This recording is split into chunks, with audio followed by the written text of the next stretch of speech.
سلامونه و احترامات مو منئ ښه راغلاست. دا هم د نن ورځې مهم خبرونه.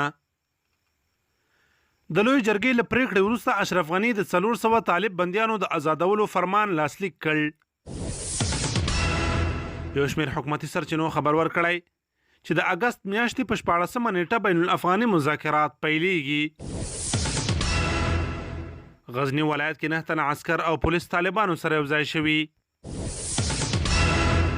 د افغان سولې لپاره د امریکا ځانګړي استازي زلمي خلیلزاد ویلي هیله مند ده چې په راتلونکو څو ورځو کې به د بندیانو د خوشي کولو بهیر بشپړ شي.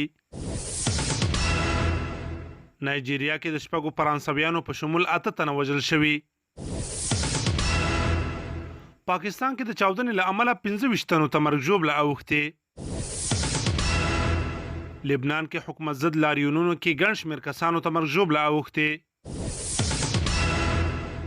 استرالیا له امریکا غوښتي چې د 3 تنو وژونکی افغان بندي باید خوشي نشي. جان بولټون اسرائیلو ته په خطاب کې ویلي چې له ټاکنو وروسته بدلون را روان دی، په خپلو سیاستونو کې احتیاط وکړئ. د خبرونو پای.